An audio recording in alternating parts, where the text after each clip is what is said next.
So climate change can be a very big deal from an air quality management perspective. We didn't just go with a climate change action plan.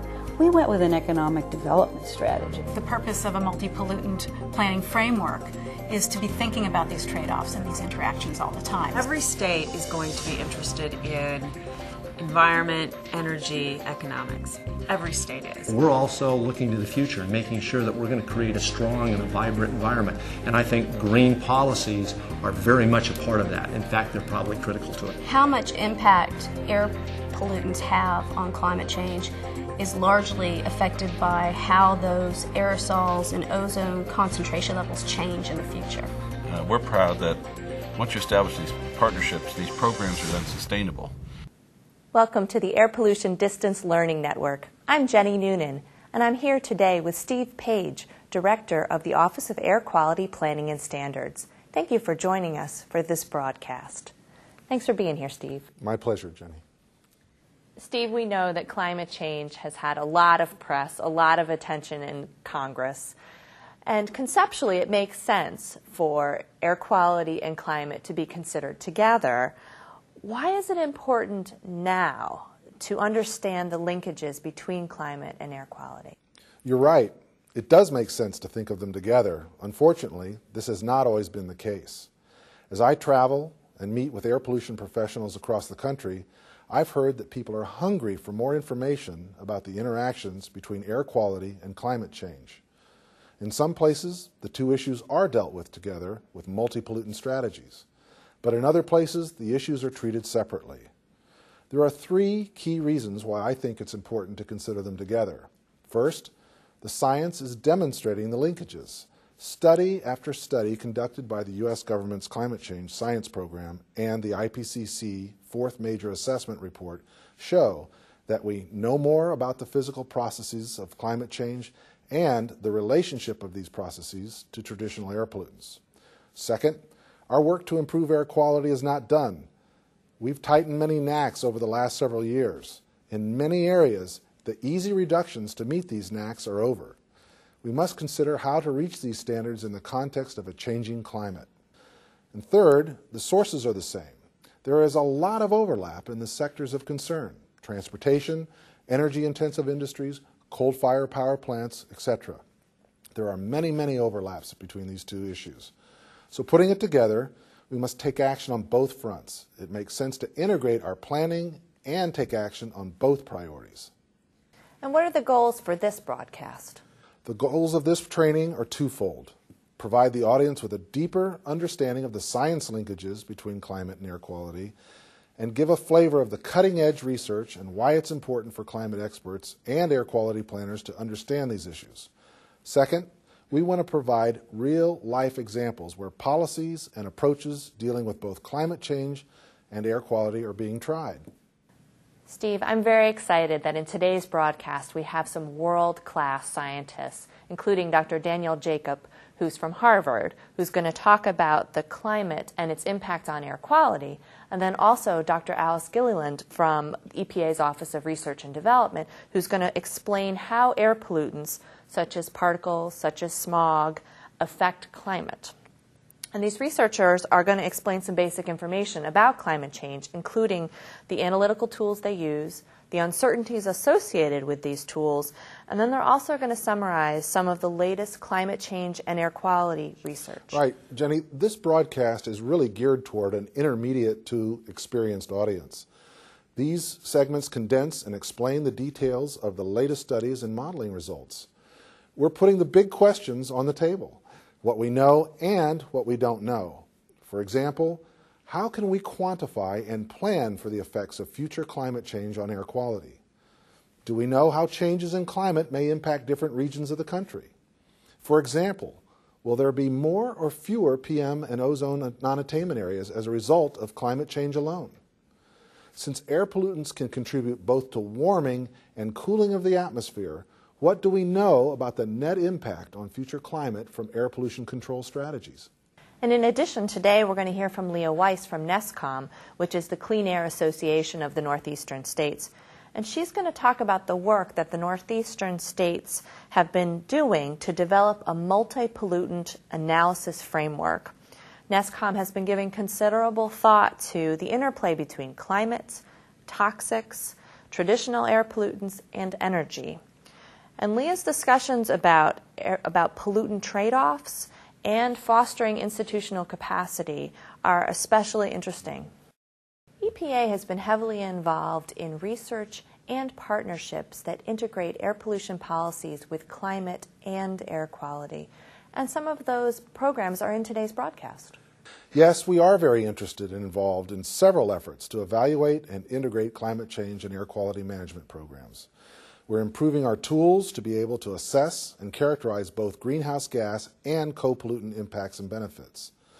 In this broadcast, we start out with the science, and then we move into policy choices about the interactions between air quality and climate. There are win-win options to deal with these linkages if we can think creatively, evaluate multi-pollutant strategies, and develop policy-relevant tools. Today we'll hear about Connecticut's Climate Action Plan, Sustainable Skylines. Both are excellent examples of local, state, regional, and federal cooperation and illustrate a multi-pollutant approach to air quality management. And in summary, Steve, why should air quality planners care about climate? Because it's one atmosphere. Climate change is not just about temperature. It's about precipitation patterns, humidity, wildfires, all the things that air quality planners care about now. Climate change and air quality are inextricably linked. Some traditional pollutants are also greenhouse gases. We need to be smart about the actions we take. To maximize the efficiency and effectiveness of climate programs and air quality programs, we must consider them together. The choices we make now about timing and control technologies will impact the economy, human health, and ecosystems. This broadcast explores these issues from both a scientific and a policy perspective. I hope it adds value to this important ongoing dialogue. I hope so too. Thank you, Steve. Today's 3-hour broadcast will be presented in 2 sections, each followed by a 5-minute break, and a question and answer session with a live panel. Please send in your questions and comments at any time during the broadcast by simply following the instructions on the screen.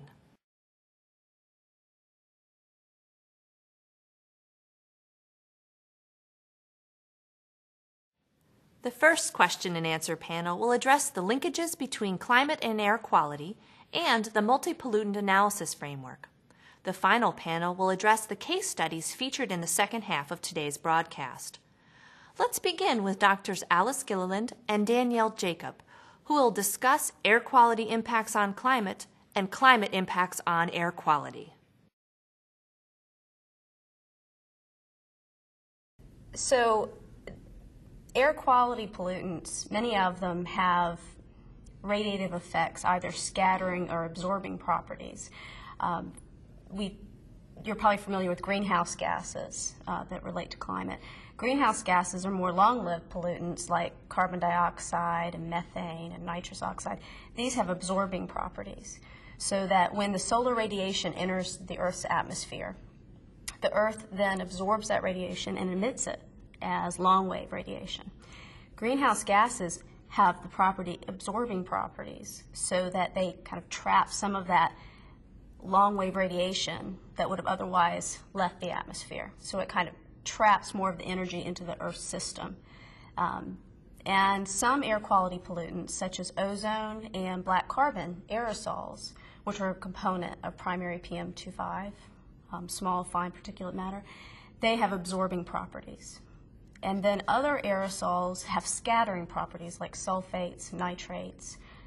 And these kinds of aerosols scatter some of the solar radiation as it's coming into the Earth's atmosphere, so less of it actually reaches the Earth's surface. If an air pollutant has absorbing properties, it exacerbates this warming effect that you're familiar with greenhouse gases. If the aerosols have scattering properties, like sulfates, it actually reduces the amount that reaches the Earth's surface and has a cooling effect. And we refer to a term called radiative forcing as a positive radiative forcing term. Refers to pollutants or greenhouse gases that absorb. And then if it has a negative radiative forcing term, it has a cooling effect. Therefore, it's negative. there's a nice figure to kind of show an example of what these radiative forcing terms look like. And in this figure, you can see the red bars for greenhouse gases like carbon dioxide, methane, chlorofluorocarbons, nitrous oxide. These have warming effects, and these are more traditional greenhouse gases. But you can also see the kind of radiative forcing values of tropospheric ozone and black carbon that we just discussed. And then you see the cooling effects in those blue bars that are aerosols, like sulfates. And you also can notice from this that there are larger uncertainty bars on those aerosols that you could see the vertical lines. And that's because in addition to those direct radiative effects that we just talked about with absorbing or scattering, aerosols also have indirect effects where they can affect the cloud droplets and the cloud residence times and also the reflectivity of the clouds, so that it also can affect how much solar radiation reaches the surface. These indirect effects are very uncertain and hard to simulate in models, but the overall estimate is that these indirect effects have added cooling impacts on this radiative budget. But it, again, adds to the uncertainty of how much we think that radiative forcing value should be. Well, this is a nice figure that is a remote sensing image, and you can see kind of the reflecting patterns where you can see more of the visible solar radiation that's scattering this bluish color and adding reflectance in the atmosphere. And then in the lower plot, you see this dust over West Africa where there's this yellow discoloration, and there's some reflectance excess in certain areas where you can see more of that solar radiation, but you also see that absorbing color showing as that yellow discoloration of the absorbing particles. The net impact of air quality on future climate is a very difficult question to answer quantitatively. And there has been a recent study that used 3 different global models to try to study this impact of air quality on climate. And it was just recently released in the Climate Change Science Program Synthesis and Assessment Product 3.2. And I'll just refer to it here for brevity as this SAP 3.2. And this study took these 3 models from NASA, from NOAA, and from the National Center of Atmospheric Research, and did simulations looking into the future of how air quality pollutants, short-lived chemically active species such as ozone, black carbon, and sulfate, would affect climate change through approximately 2050. And one of those models also went all the way out to 2100 for the study. And you can see in this figure the results and how they varied. And the top figure, it shows the impact of the long-lived chemical species, the greenhouse gases, and how all 3 of the models show an increase in temperature. They all assume the same emission scenario from what's referred to as the Intergovernmental Panel on Climate Change emission scenarios, particularly A1B is one of those storylines. It's kind of a moderate storyline about growth.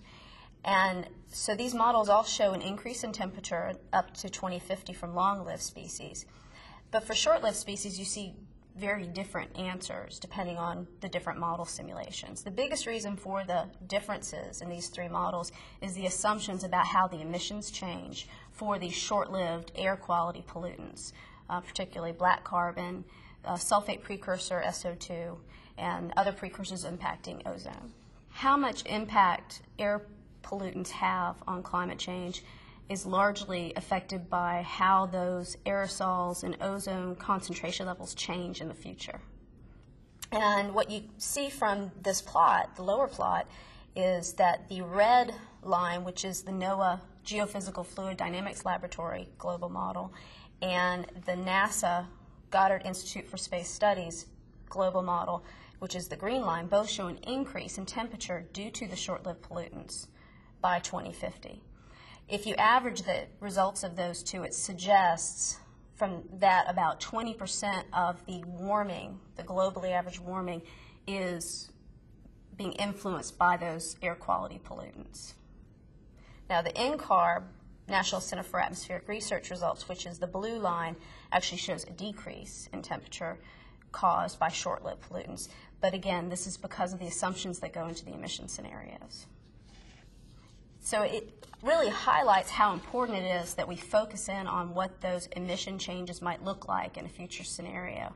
When you're looking out to 2050, it's nearly impossible to create a true projection, if you will, like we do when we're looking at how emissions might look in 2010, where we know a lot more about what would influence those emissions. But by 2050, there's a number of different things, policy, technology, growth, economy, that could all impact large directional differences. I think it's really important to recognize that for the two models that show increase in temperatures with air quality, they show those increases because of different assumptions about the emissions. So the contributing influence of sulfate or black carbon actually varies between those two runs. But despite that variability in the assumptions, those two models are both showing a notable increase in temperatures related to air quality pollutants. So even though there's a lot of uncertainty about what the emissions would look like in the future, several different plausible scenarios suggest that air quality plays an important role. In studying climate change in the future, there's been a great deal of work on developing scenarios of long-lived greenhouse gases like CO2 and methane and N2O to think about how population, economy, technology, migration, all of those things, policy, might impact the future emission trends for those long-lived pollutants or greenhouse gases. That's part of the Intergovernmental Panel on Climate Change efforts that have been long-going. But in those scenarios that have been developed, short-lived pollutants have not had very much attention to date. It's becoming clearer that we need to invest more time in developing plausible scenarios of those short-lived pollutants. But in the meantime, for a study like this SAP 3.2 that we were just talking about, each of the model simulations had to make assumptions about how those emissions changed into the future for black carbon, SO2. But there wasn't a consensus. There isn't one set of recommendations on how to do that. The one approach that has been recommended is to follow another long-lived chemical like carbon monoxide that is included in the Intergovernmental Panel on Climate Change scenarios and use that as a surrogate to say, this is the trend for carbon monoxide, use this for black carbon. That would be one approach. If you use that approach for black carbon, it actually shows an increase over time up through 2050 in black carbon. Another approach would be to use a surrogate like SO2, and one of the other models chose to use that approach. There's also a recent study by Dr. David Streets that has looked at black carbon emissions, and that paper actually suggests a decrease in black carbon from now until 2050. So you can see from this figure that you get very divergent results for black carbon in particular. And black carbon being an absorbing aerosol that causes warming, if one model has an increase into 2050 of black carbon, it's going to show more of an increase in temperature, while another model that has a decrease in black carbon, that would help lessen the amount of that warming. The SO2 emissions and how those would vary was also different among the modeling studies because they used different integrated assessment models with some differences in assumptions. The differences in the SO2 emissions were not as drastic as what you see in these black carbon, but that can also have an impact. We did a study looking at the sensitivity of how well you capture fire emissions from wildfires for total carbon aerosols, and black carbon is part of that. And it was even coming up with what those wildfire emissions should look like is very difficult to do, but it does have an impact on what kind of concentration levels you estimate for total carbon or elemental black carbon. And there are some studies suggesting that under future climate you could see, depending on what the drought situations are and how they change, you could see a real difference in wildfire activity. The Intergovernmental Panel on Climate Change Fourth Assessment Report has a really nice discussion about how near the emission sources for black carbon, let's say, you will see a strong signal of increased positive radiative forcing, but yet the climate response, be it temperature increases, are not always located in that same place, but instead it can be transported to another part of the hemisphere because it's basically shifting the energy around the globe. And there's a nice example figure from the CCSP SAP 3.2 that we talked about earlier, where they also found this in their model simulations, where you can see over Asia a large increase in radiative forcing, but yet the temperature increases can also be seen and more largely seen over the U.S. So local emissions for certain air pollutants can have climate effects in other parts of the globe. To study the impacts of air quality on climate, you actually need global scale models as opposed to the regional scale models that are typically used for regulatory decision making. So to study this kind of phenomenon, you need to use a global model that has an atmosphere and ocean coupled, actually two models, an atmosphere model and an ocean model coupled. And we refer to these as global circulation models or global climate models. And the three models that we talked about earlier as part of that SAP 3.2 were these global models such as this. And they include the feedbacks of both short-lived air quality-like pollutants as well as greenhouse gases on that radiative forcing, the radiative budget, so that they can capture how these pollutants might impact climate in the future. And those simulations actually spanned several centuries. And so to be able to look at the climate response, you need to be able to use models like this that consider the total energy budget both in the ocean and the atmosphere, and be able to simulate this long-term effect and feedback.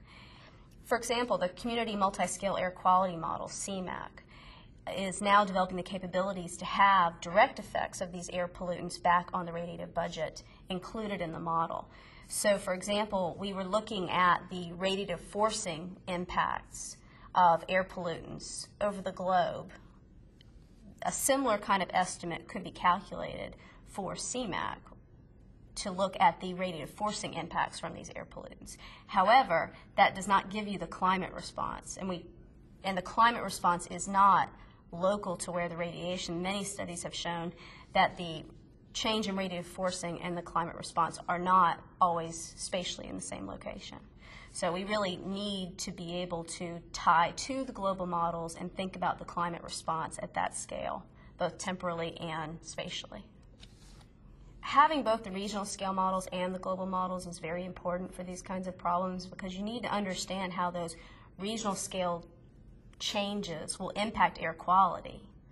And that is more of a high-resolution model that you need to be able to look at the extremes for ozone exceedances or 24-hour PM exceedances. But then to think about how that would affect the global energy budget, you then inform the global models with that detailed information from the regional models. Well, in all of the models that we talked about earlier from the SAP 3.2, there's a lot more information in the scenarios about how ozone precursor emissions would change, NOx, for example. And so there was more consistency about those assumptions. But obviously, however the emissions change in the future will have an impact. And, there's NOx and VOCs, and how those would impact ozone levels in the future. But also what's very interesting is the interconnectedness and interaction between climate and air quality is that under future climate where temperatures are increasing, that actually can cause more ozone formation. So ozone can increase temperatures because it has a positive radiative forcing, but also increased temperatures can lead to more ozone. So it's really not just a one-directional problem of concern. Another thing, thinking about emissions, I mentioned NOx and VOCs, but methane is also a precursor to ozone. And there have been some very interesting studies by Arlene Fiore and others looking at how methane can affect kind of the background ozone, if you will. Background ozone, you can kind of think of that as what the average ozone would look like. You have high ozone days. You might have a code red or code orange day, and other days are green because ozone varies from day to day. But if you averaged out the whole summer, for example, you get some average estimate of what ozone levels would be if you remove all the variability. And background ozone can kind of be thought of that way. Some people think of background ozone as what the ozone levels would be like without those local sources contributing to it as well. But if you look across the U.S., for example, and think about what average ozone values look like, these studies have shown that the levels of methane can have an impact. Decreased methane can decrease that kind of background ozone.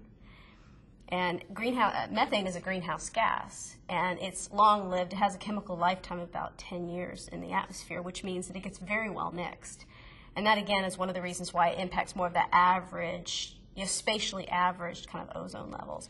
And there's an interesting example that Dr. Fiore shared with me where she did some model simulation tests where she reduced methane in the global runs by about 50%, and you can see how ozone decreased substantially in those simulations where, on average for the mean summer, she was seeing decreases all the way up to 5 ppb in background ozone.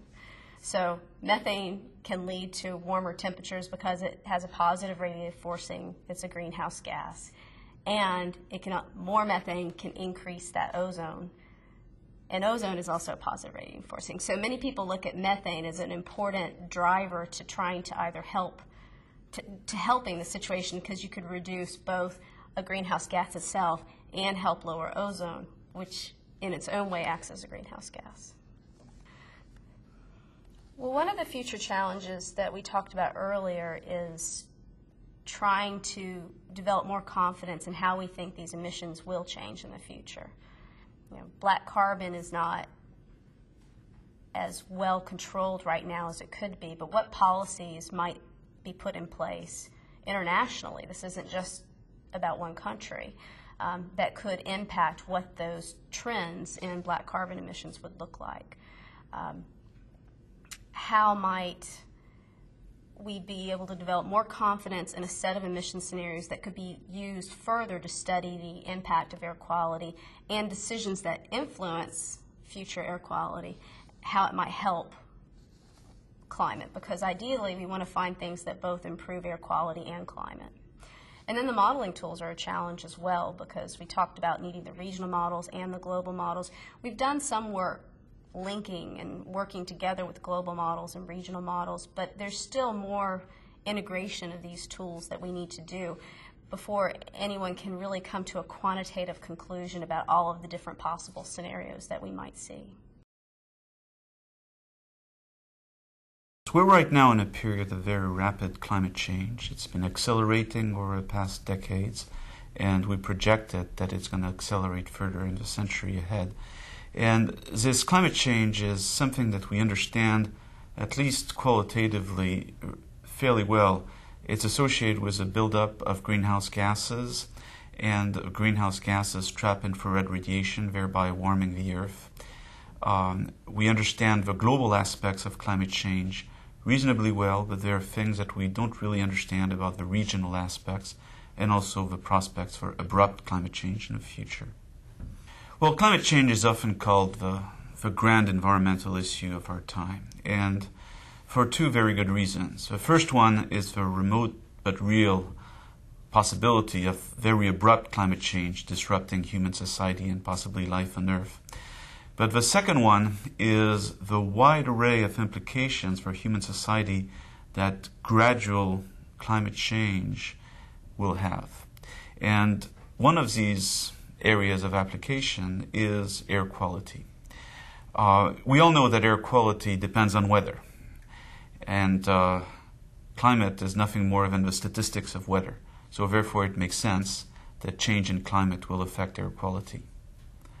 So let's talk specifically about how climate change might affect ozone and PM air quality. And before going into any complicated models, one can simply look at the relationship between ozone and PM and meteorological variables based on climatological observations. And in this chart, I'm showing you how ozone and PM relate to various important meteorological variables. So when you have stagnation, ozone and PM will increase. We all know this. But also we know that when temperature increases, ozone increases. And this has been observed pretty much everywhere in the United States. PM, on the other hand, doesn't depend very much on temperature, but it's very sensitive to precipitation and also to mixing depth, to the altitude of inversions.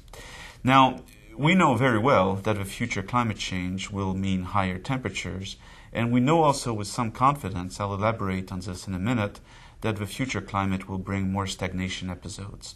So the combination of these two factors means that ozone air quality should in general degrade, and this is something that we have some confidence in. In the case of PM, precipitation and mixing depths are very important, and we really don't understand how climate change is going to affect those on a regional basis. So unless we get some better physical grasp on these quantities, there's only so much that we'll be able to say about how climate change will affect PM. So if you will, let me elaborate on this issue of stagnation, because we all know that stagnation is a major driver for air pollution episodes. Now, at least in the eastern United States, the ventilation of the boundary layer is mostly driven by what we call mid-latitude cyclones. And mid-latitude cyclones are depressions that, as you see on this chart, go along a west to east track across southern Canada. And so cyclones have cold fronts associated with them that sweep air pollution from the eastern United States to the Atlantic, effectively ventilating the country. This is something that we understand very well when you don't have many of these cyclone passages. You get air pollution episodes, and when you have frequent passages, you have clean conditions. Now, we also understand quite well that the frequency of these cyclones is going to decrease in the future climate. And that's because those cyclones are really the mechanism by which the Earth sends heat from the tropics to the polar regions. But in a greenhouse warming scenario, the polar regions warm a whole lot more than the tropics, and this is something that we're seeing right now with the Arctic. And as a result, you don't need as many cyclones to bring heat from the tropics to the polar regions, and therefore the cyclone frequency decreases. An important implication for air quality, therefore, is that you may expect more stagnation episodes. If we go to this next chart, you will see a time series of ozone pollution episodes and cyclone frequencies for the past 26 years in the northeastern United States. And the black line shows the number of ozone pollution episodes in a given summer, and the red line shows the corresponding number of cyclone passages, so cold fronts passing through the area. And you see a strong anti-correlation, which means that the frequency of cyclones, the frequency of these cold fronts, is a strong predictor of air quality. Now, you also notice on this chart that the number of ozone pollution episodes has decreased with time. And that's because of emission controls. That's a very good thing. But you also see that the frequency of cyclones has also decreased with time. And we think that's because of climate change over the past 3 decades.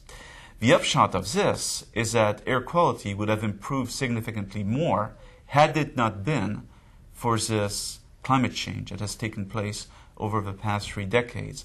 And if we play around with the statistics, what we find is that by 2001, certainly by today, we would not have expected to have an ozone air quality problem as defined by the current standard in the northeastern United States. But we still have this problem. We think that's partly because of climate change. So climate change can be a very big deal from an air quality management perspective. How do we quantify these qualitative arguments that I just made in terms of the effect of climate change on air quality? Now you need to bring in the heavy machinery of models. And we need to bring in the chemical transport models, such as CMAQ, that we're all familiar with. But we also need to bring in general circulation models that will give us projections of future climate change. So how does this all work together? Well, let's look at this chart. You start off with a scenario of changing emissions for the future. And the scenario could come, for example, from the Intergovernmental Panel on Climate Change. And they will tell you to expect a certain rise in greenhouse gas emissions, and you can feed this into your general general circulation model, which is essentially a global climate model, and that will give you a projection for the future climate. The emission scenario may also give you projections for future anthropogenic emissions of ozone and PM precursors. So you can feed this into your chemical transport model and get, in this way, a projection for the future ozone and PM concentrations on a global scale. Okay, now you need to downscale this to the regional scale relevant to the United States. So that means that you have to nest within your global climate model a regional climate model that, for example, MM5 is used presently to drive CMAQ. MM5 is a mesoscale meteorological model, which means that it has a resolution of about 10 kilometers, about 6 miles or so. And therefore it allows you to represent processes better than a global climate model. You see, when you work on climate change, you have to work with a global model because climate change is inherently global in scale. However, when you want to look at the regional manifestations of climate change, you need to zoom in on a particular region and try to simulate meteorological processes that are not very well simulated by the global models. But it's a very tricky thing, and in particular you could say, well, if I'm driving my regional model with a global model that has substantial error, isn't that error going to propagate to my regional model? Well, of course. All these are very difficult problems.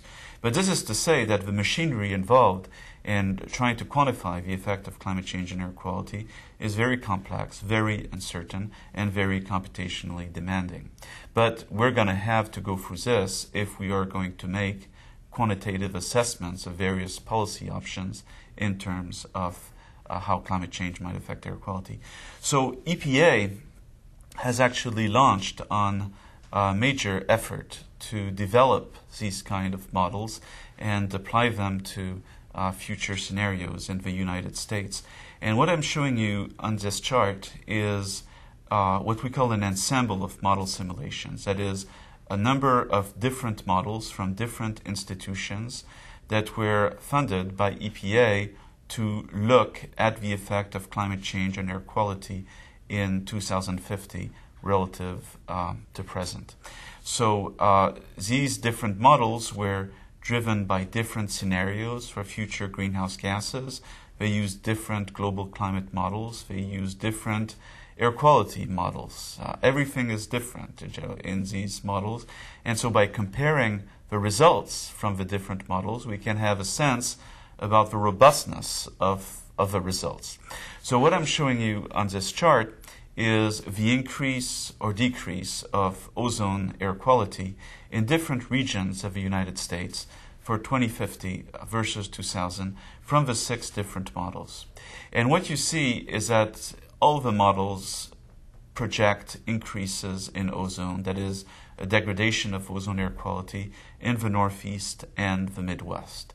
This is something that we can say now that we understand quite well. And we can explain this on the basis of this decrease in the frequency of mid-latitude cyclones and cold fronts that I was telling you before, because these are really responsible for ventilating the Midwest and the Northeast. Now, in this chart, you also see a large disagreement between models for the Southeast United States, for Texas, and for California. And there are a number of reasons for this, and we're very much trying to understand what is going on. Certainly the meteorological conditions that are leading to air pollution episodes are more complicated in these regions than they are in the Midwest and the Northeast. And there's also a bigger role for biogenic VOC emissions to contribute to air quality issues. And we don't understand very well how climate change will affect those biogenic VOC emissions. And in fact, what is the chemistry of those biogenic VOCs in the atmosphere. So there's a lot of research that still needs to be done. Now, these same models have also been applied to make projections of future PM air quality, in the same way as for ozone. And there, the results are very much all over the place. Again, because we don't have a good sense of how precipitation is going to change in the future, how mixing depths are going to change in the future, PM is a whole lot more complicated than ozone.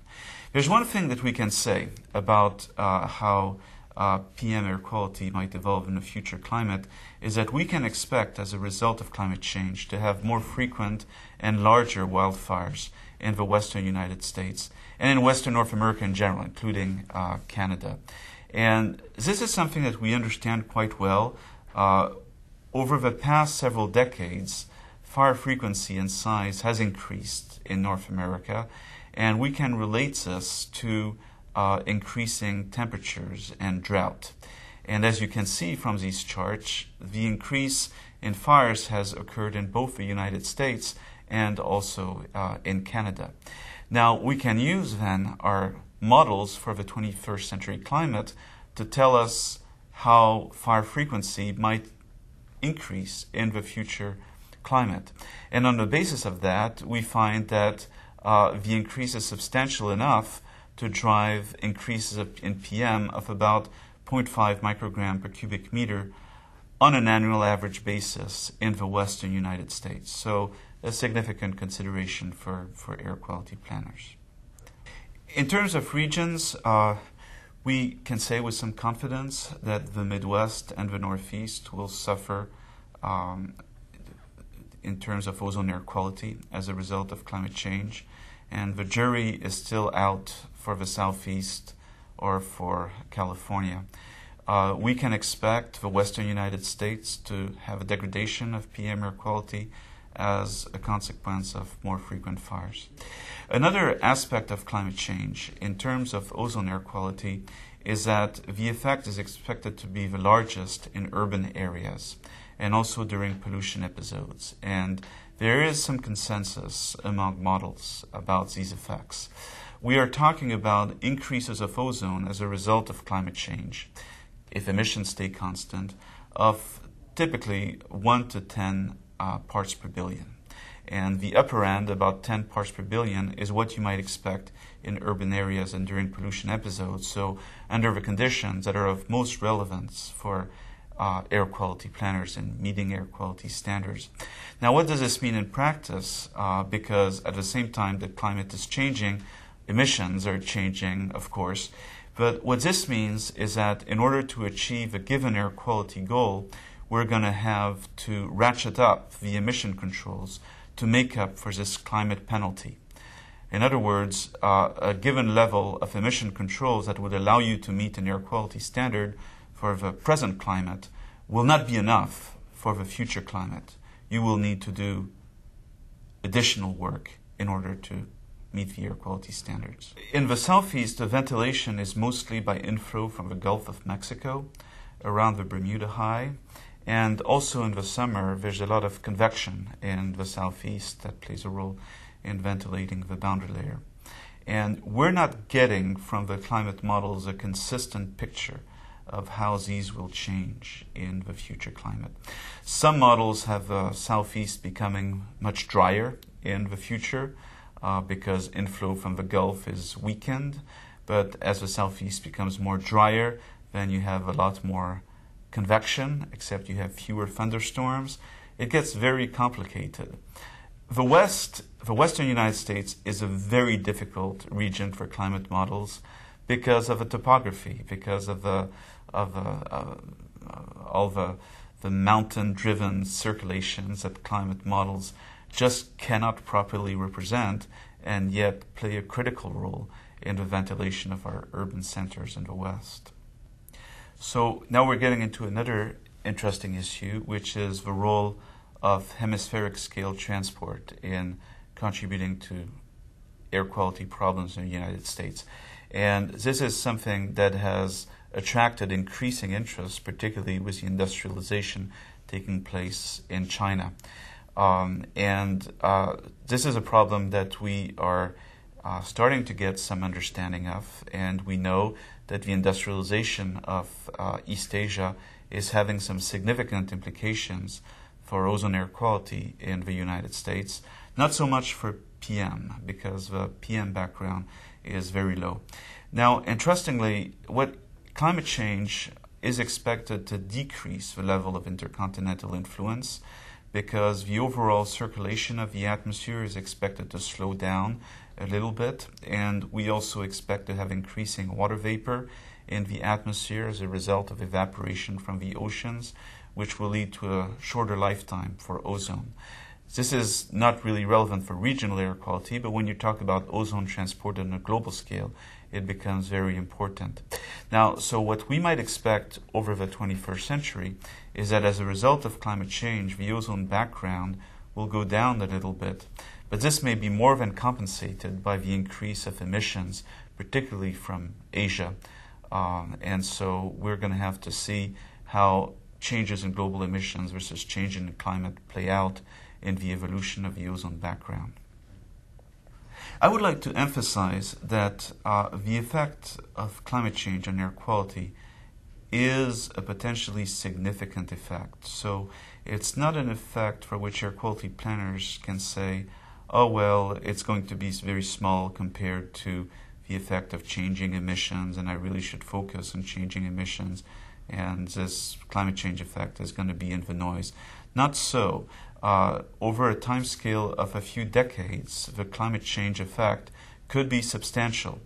We have large uncertainties about the magnitude of this effect, depending on the region. However, there are some things that we know. We know about the expected degradation of ozone air quality in the Midwest and the Northeast. We know to expect more frequent fires in the West. And this is something that the air quality planners can already take into consideration as they come up with management strategies for the decades ahead.